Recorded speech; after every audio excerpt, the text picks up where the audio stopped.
Bonsoir à tous, on débute ce journal du Mercato par la nouvelle cible du Stade Rennais pour son attaque. Le club breton serait sur la piste de l'international algérien Islam Slimani. Les deux parties seraient en contact avancé et Leicester, club auquel il appartient, n'aurait rien contre son départ. Slimani reste sur un prêt convaincant à Monaco la saison passée. On passe à notre premier focus du jour sur l'Olympique lyonnais. Éliminé hier soir de la Ligue des Champions au stade des demi-finales par le Bayern Munich, les Gaunes ne joueront pas de Coupe d'Europe la saison prochaine, c'est désormais officiel. Le mercato s'annonce donc compliqué à Lyon. Le club de Jean-Michel Aulas peut s'attendre surtout à perdre pas mal de ses cadres, qui pour certains ont brillé à Lisbonne. C'est ce qu'a notamment laissé entendre le directeur sportif du club hier soir, Juninho, lors d'une interview d'après-match. Il a laissé entendre que Moussa Dembélé et Oussem Aouar étaient plus que jamais sur le départ. D'ailleurs, le milieu de terrain français ferait l'objet d'approches de la part d'Arsenal. Les Gunners auraient proposé une somme d'argent plus Matteo Guendouzi aux Lyonnais pour Aouar, une proposition refusée poliment par l'OL. Le cas Memphis Depay devra aussi être réglé dans les prochaines semaines. Le néerlandais pourrait prendre la poudre d'escampette sans Coupe d'Europe, mais sa récente rupture des ligaments croisés pourrait refroidir certains cadors européens. Pour le reste, 3 joueurs ont été déclarés transférables cet été, Youssouf Koné, Kenny Tété et surtout Bertrand Traoré pris en grippe par les supporters.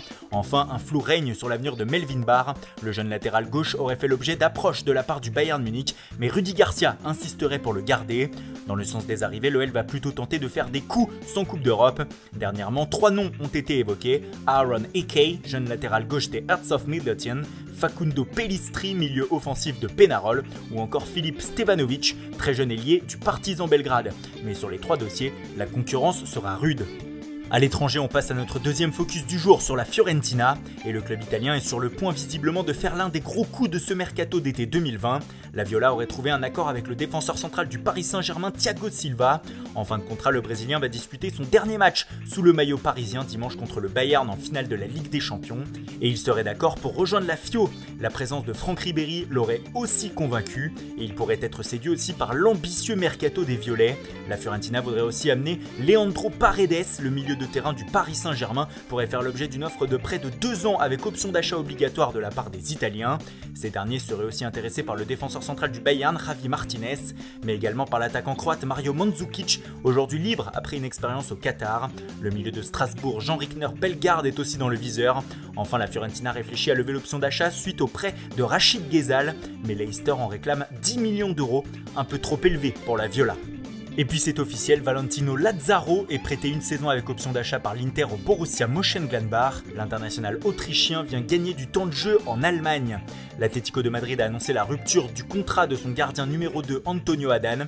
Il s'est engagé dans la foulée avec le Sporting au Portugal. Quelques heures après, les colchoneros ont annoncé son remplaçant. Il s'agit du portier du NK Lokomotiva Zagreb, Ivo Grbić. Le joueur de 24 ans a signé 4 ans.